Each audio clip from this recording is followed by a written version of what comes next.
بسم اللہ الرحمن الرحیم۔ السلام علیکم۔ کسی کی اچھائی کا اتنا بھی فائدہ نہ اٹھائیں کہ وہ برا بننے کے لیے مجبور ہو جائے۔ برا ہمیشہ وہی بنتا ہے جو اچھا بن کر ٹوٹ چکا ہو۔ وقت، محبت اور تعلق خریدا نہیں جا سکتا، لیکن ان کے کھو جانے کے بعد ان کی قدر و قیمت کا احساس ہوتا ہے۔ خوبصورت انسان وہی ہے جس سے بات کرنا آسان ہو، جس سے مشکل میں مدد مانگنا آسان ہو، اور جو دوسروں کے دکھ درد میں شامل رہے اور آنسو صاف کرنا جانتا ہو۔ ہر اس انسان کو آزاد کر دینا چاہیے جس کا آپ کی محبت میں دم گھٹ رہا ہو۔ آپ بہت قیمتی ہیں، آپ کے جذبات سے بڑھ کر دنیا کی کوئی بھی چیز معنی نہیں رکھتی۔ آج انشاءاللہ سورہ الانبیاء کی آیت نمبر 7 سے سٹارٹ کریں گے۔ اس کا ترجمہ اور تفسیر تفہیم القرآن سے بیان کروں گی جو اہل سنت جماعت کے لیے ہے۔ اعوذ باللہ من الشیطان الرجیم، بسم اللہ الرحمن الرحیم۔ اور اے محمد صلی اللہ علیہ وآلہ وسلم، تم سے پہلے بھی ہم نے انسانوں ہی کو رسول بنا کر بھیجا تھا جن پر ہم وحی کیا کرتے تھے۔ تم لوگ اگر علم نہیں رکھتے تو اہل کتاب سے پوچھ لو۔ اس کی تفسیر ہے، یہ جواب ہے ان کے اس قول کا کہ یہ شخص تم جیسا ایک بشر ہی تو ہے۔ وہ نبی صلی اللہ علیہ وآلہ وسلم کی بشریت کو اس بات کی دلیل قرار دیتے تھے کہ آپ نبی نہیں ہو سکتے۔ جواب دیا گیا کہ پہلے زمانے کے جن لوگوں کو تم خود مانتے ہو کہ وہ خدا کی طرف سے بھیجے گئے تھے، وہ سب بھی بشر ہی تھے اور بشر ہوتے ہوئے ہی خدا کی وحی سے سرفراز ہوئے تھے۔ مزید تشریح کے لیے ملاحظہ ہو تفہیم القرآن جلد 4 یاسین حاشیہ نمبر 11۔ یعنی یہ یہودی جو آج اسلام کی دشمنی میں تمہارے ہم نوا ہیں اور تم کو مخالفت کے داؤ پیچ سکھایا کرتے ہیں، انہی سے پوچھ لو کہ موسیٰ علیہ السلام اور دوسرے انبیاء بنی اسرائیل کون تھے، انسان ہی تھے یا کوئی اور مخلوق؟ آیت نمبر 8۔ ان رسولوں کو ہم نے کوئی ایسا جسم نہیں دیا تھا کہ وہ کھاتے نہ ہوں اور نہ وہ سدا جینے والے تھے۔ آیت نمبر 9۔ پھر دیکھ لو کہ آخرکار ہم نے ان کے ساتھ اپنے وعدے پورے کیے اور انہیں اور جس کو ہم نے چاہا بچا لیا اور حد سے گزر جانے والوں کو ہلاک کر دیا۔ اس کی تفسیر ہے، یعنی پچھلی تاریخ کا سبق صرف اتنا ہی نہیں بتاتا کہ پہلے جو رسول بھیجے گئے تھے وہ انسان ہی تھے، بلکہ یہ بھی بتاتا ہے کہ ان کی نصرت و تائید کے اور ان کی مخالفت کرنے والوں کو ہلاک کر دینے کے جتنے وعدے اللہ تعالیٰ نے ان سے کیے تھے وہ سب پورے ہوئے، اور ہر وہ قوم برباد ہوئی جس نے ان کو نیچا دکھانے کی کوشش کی۔ اب تم اپنا انجام خود سوچ لو۔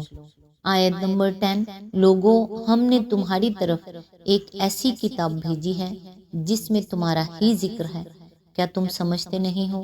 اس کی تفسیر ہے، یہ اکٹھا جواب ہے کفار مکہ کے ان مضطرب اقوال کا جو وہ قرآن مجید اور رسول اللہ صلی اللہ علیہ وآلہ وسلم کے متعلق کہتے تھے کہ یہ شاعری ہے، یہ ساحری ہے، یہ پروگندا خواب ہیں، یہ من گھڑت افسانے ہیں، وغیرہ وغیرہ۔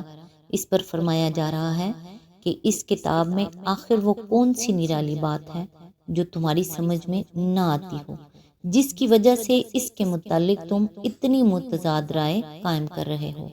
اس میں تو تمہارا اپنا ہی حال بیان کیا گیا ہے، تمہارے ہی نفسیات اور تمہارے ہی معاملات زندگی زیر بحث ہیں، تمہارے ہی فطرت اور ساخت اور آغاز و انجام پر گفتگو ہے، تمہارے ہی ماحول سے وہ نشانیاں چن چن کر پیش کی گئی ہیں جو حقیقت کی طرف اشارہ کر رہی ہیں، اور تمہارے ہی اخلاقی اوصاف میں سے فضائل اور قباح کا فرق نمایاں کر کے دکھایا جا رہا ہے، جس کے صحیح ہونے پر تمہارے اپنے ضمیر گواہی دیتے ہیں۔ ان سب باتوں میں کیا چیز ایسی گنجلک اور پیچیدہ ہے کہ اس کو سمجھنے سے تمہاری عقل عاجز ہو؟ آیت نمبر 11۔ کتنی ہی ظالم بستیاں ہیں جن کو ہم نے پیس کر رکھ لیا اور ان کے بعد دوسری کسی قوم کو اٹھایا۔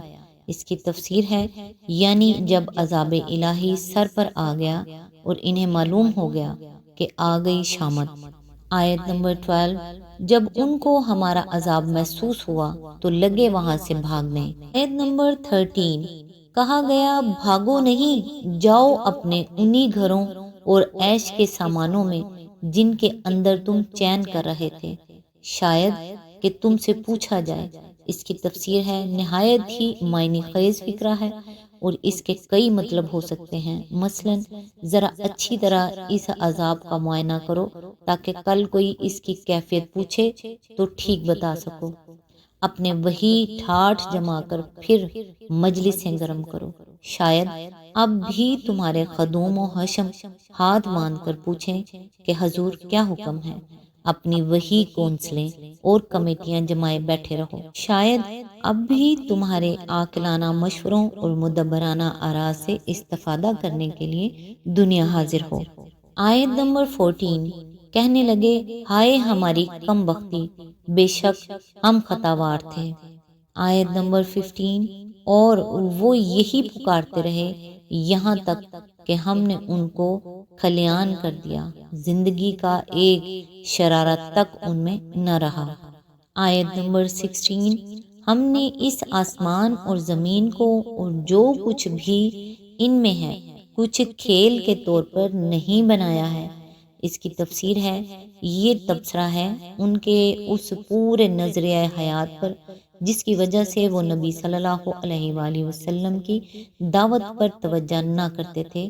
ان کا خیال یہ تھا کہ انسان دنیا میں بس یوں ہی آزاد چھوڑ دیا گیا ہے، جو کچھ چاہے کرے اور جس طرح چاہے جیے، کوئی باز پرس اس سے نہیں ہونی ہے، کسی کو اسے حساب نہیں دینا ہے، چند روز کی بھلی بری زندگی گزار کر سب کو بس یوں ہی فنا ہو جانا ہے، کوئی دوسری زندگی نہیں ہے جس میں بھلائی کی جزا اور برائی کی سزا ہو۔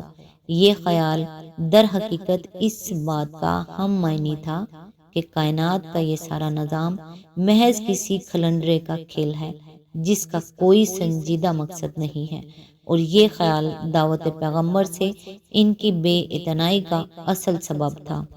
آیت نمبر 17، اگر ہم کوئی کھلونا بنانا چاہتے اور بس یہی کچھ ہمیں کرنا ہوتا تو اپنے ہی پاس سے کر لیتے۔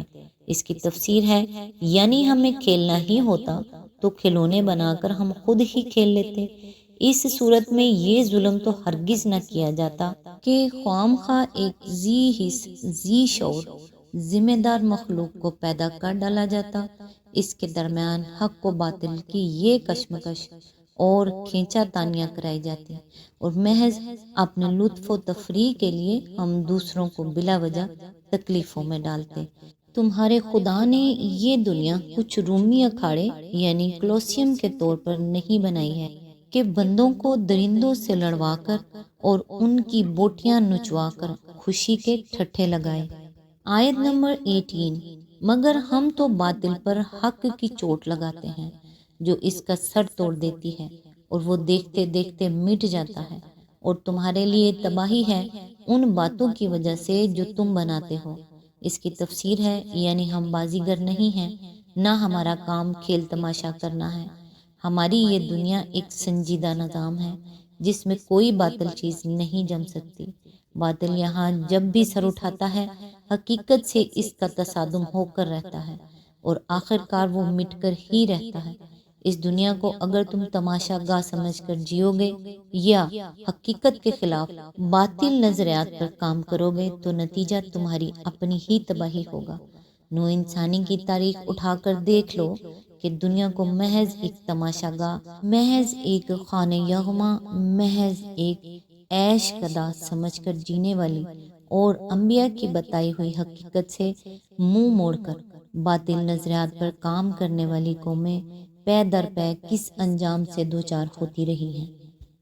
پھر یہ کون سی عقل مندی ہے کہ جب سمجھانے والا سمجھائے تو اس کا مذاق اڑاؤ، اور جب اپنے ہی کیے کرتوتوں کے نتائج عذاب الہی کی صورت میں سر پر آ جائیں تو چیخنے لگو کہ ہائے ہماری کم بختی، بے شک ہم خطاوار تھے۔ آج تک کے لیے اتنا ہی، نیکسٹ انشاءاللہ آیت نمبر 19 سے سٹارٹ کریں گے۔ تب تک کے لیے دعاؤں میں یاد رکھیے گا۔ اللہ حافظ۔